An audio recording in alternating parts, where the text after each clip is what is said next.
హిందూ ప్రశ్నోత్తరాల ద్వారా హిందూ ధర్మంలో ఇవాల్టి ప్రశ్న, మనం నివసిస్తున్నటువంటి చూస్తున్నటువంటి ఈ ప్రపంచం ఎలా సృష్టించబడింది?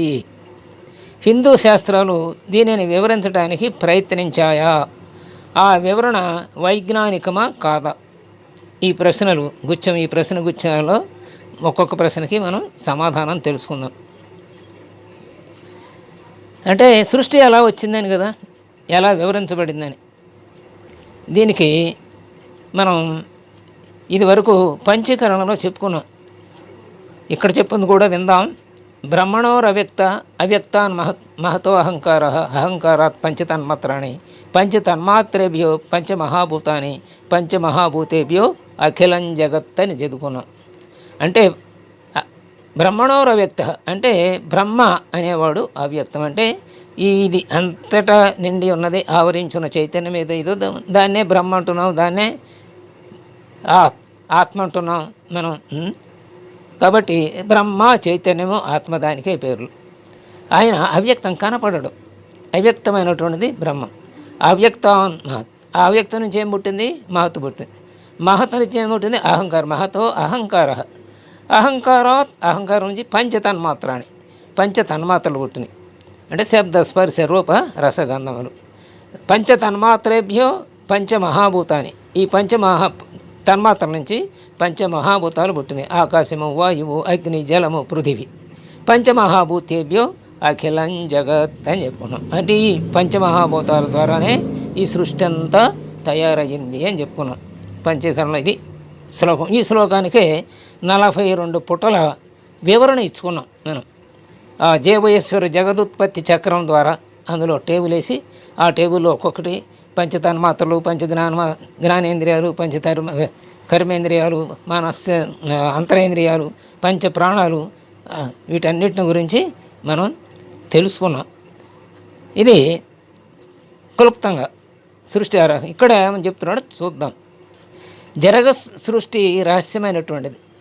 ఇది జనన మరణాల రహస్యం అన్నమాట. అంటే మంచి చెడుల విచారము అన్నమాట. జననం అంటే మంచి, మరణం అంటే విచారం చెప్పుకోవచ్చు. ఎందుకంటే మరణించాడు అంటే ఎంత దుర్మార్గుడైనా సరే అయ్యో వెళ్ళిపోయాడు అంటాం కదా. అలాగే పుట్టాడు అంటే ఆహా అంటాం, మంచి అని.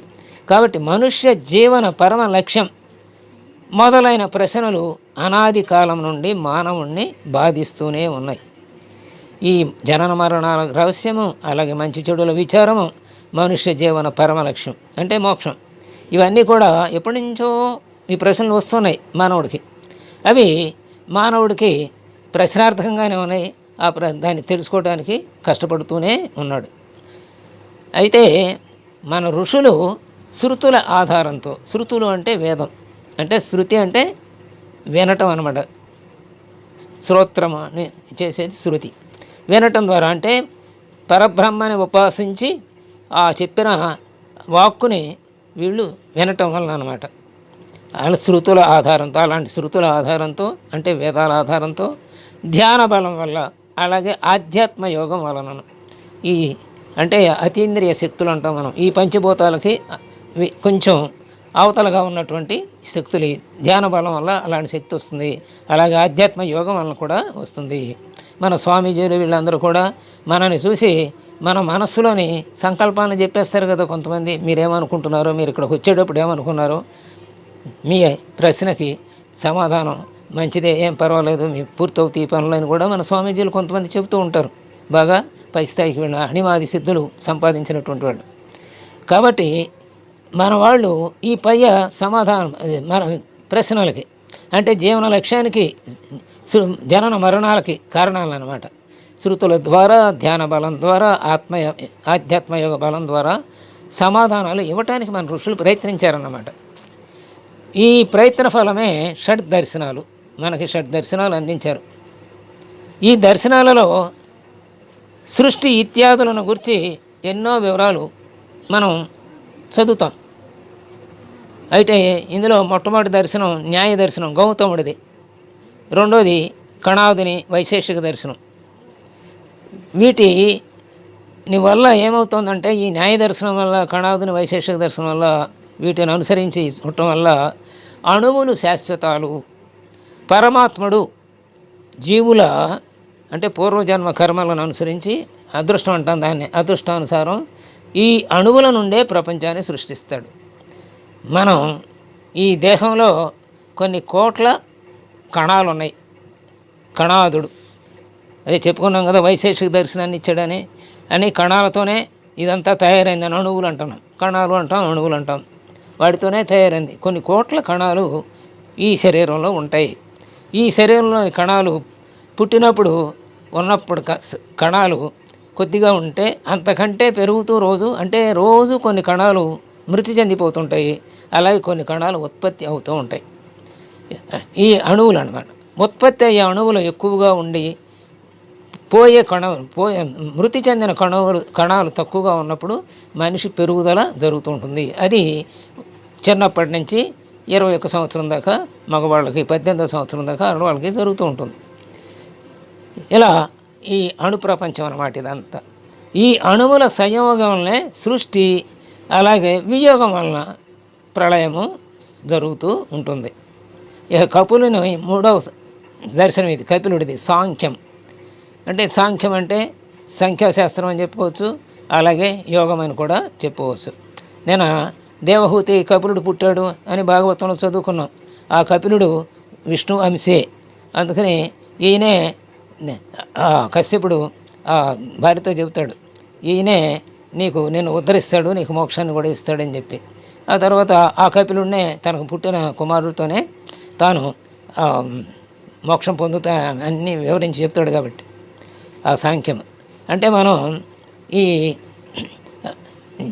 ఈ ఆధ్యాత్మిక చింతనలో ఉండవలసినవి వదిలేయవలసినవి చెప్పుకునేటప్పుడు ఇదిగో ఈ తత్వాలు ఇవన్నీ లేవు అంటే పంచజ్ఞానేంద్రియాలు ఇవి జడము, ఇవి లేవు, ఆత్మ ఒకటే ఉందని ప్రతి దాంట్లో చెప్పుకుంటూ వెళతాం. అట్లా మనం అలా సాంఖ్యంలో జ్ఞానయోగం అన్నమాట ఇది. ఇక పతంజలిది 4వది యోగ దర్శనం. వీటి ప్రకారం ఈ దర్శనం సాంఖ్యం యోగ దర్శనం ప్రకారం చైతన్యమయుడైనటువంటి పురుషుని సాన్నిధ్య శక్తి వలన, పురుషుడేమో చైతన్యవంతుడు, ప్రకృతి ఏమో అచేతనమైనటువంటిది. ఈ పురుషుని సాన్నిధ్యం వలన అంటే చైతన్యమయుడైనటువంటి పురుషుని సాన్నిధ్యం వలన అచేతనమైనటువంటి ఈ ప్రకృతి వికాసం పొందుతూ ఉంటుంది. ఈ ప్రకృతి యొక్క ఈ వికాసము లేదా పరిణామం పురుషుని అనుభవం కోసమే, పురుషుడు తన అనుభవం కోసమే ఈ వికాసం జరుగుతూ ఉంటుంది. పురుషుడు నిజంగా ఎలాంటి వాడంటే నిర్లిప్తుడే.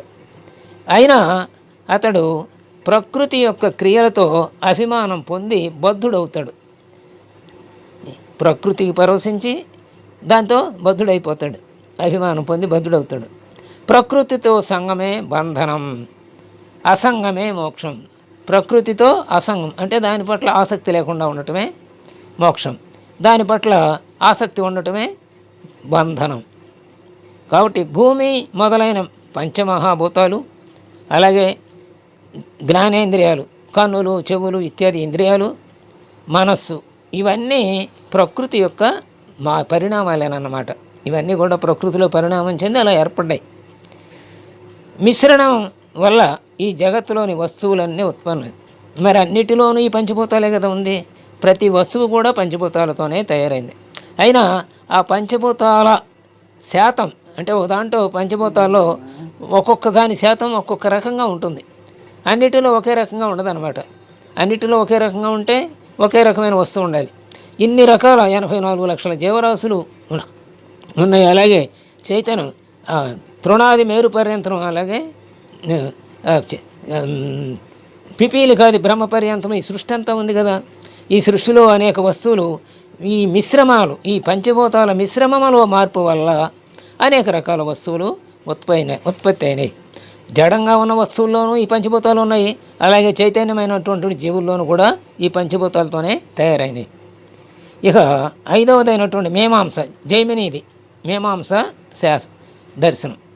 జీవుల ప్రారబ్ధ కర్మానుగుణంగా ప్రకృతి తనంత తానే వికాసం పొంది ఈ ప్రపంచంగా పరిణమిస్తుంది.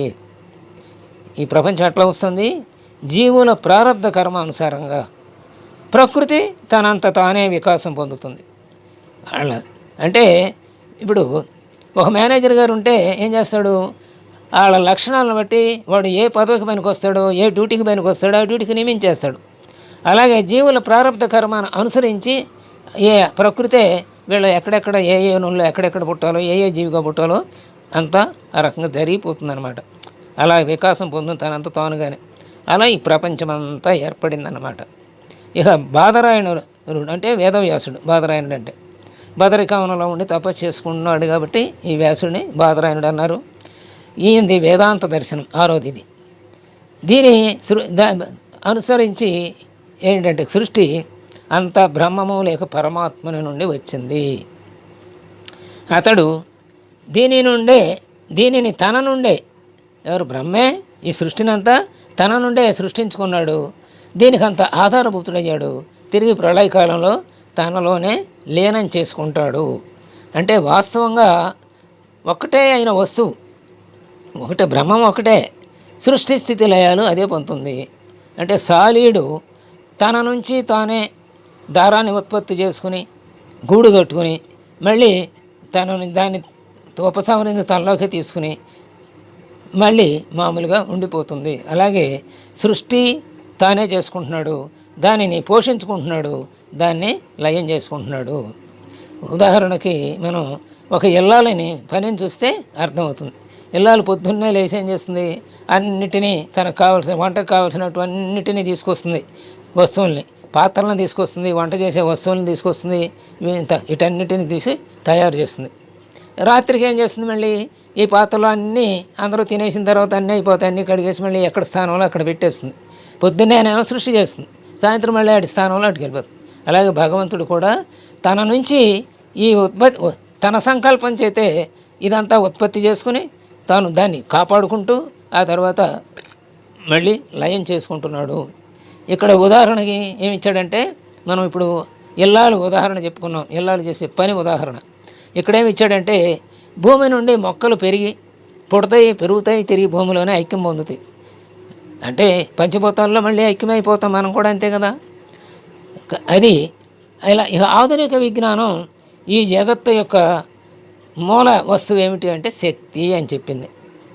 దాని యొక్క వివిధ మిశ్రణ పరిణామాలే వివిధ వస్తువులుగా అవుతాయని ఇప్పుడు ఆధునిక విజ్ఞానం ఇప్పుడు కనుగొంటుంది.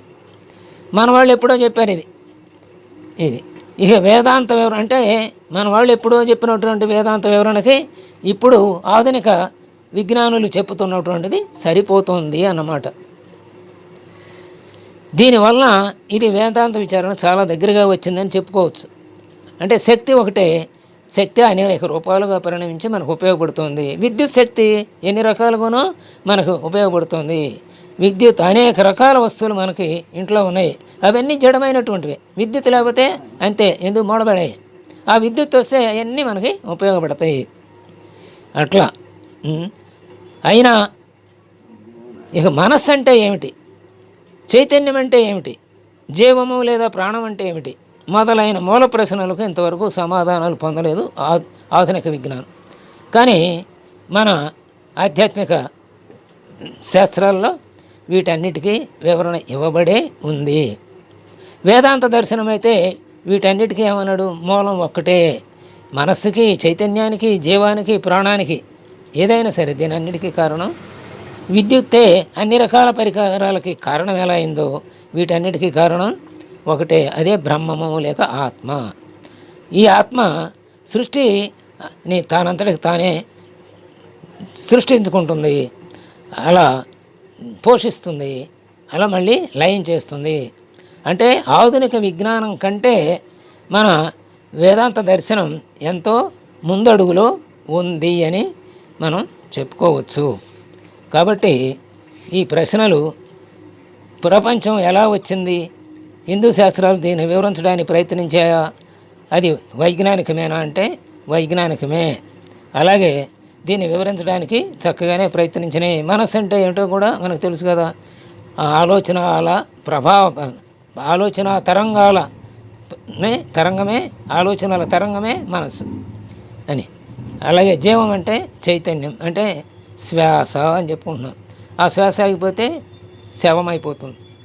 కాబట్టి మనం వేదాంతం, మన హిందూ ధర్మం వీటన్నిటినీ ఆధునిక విజ్ఞానులు ఇంకా పూర్తిగా తెలుసుకోలేకపోయినా మనం వీటన్నిటికీ సమాధానాలు మన ఋషులు మనకెప్పుడో అందించారు. స్వస్తి.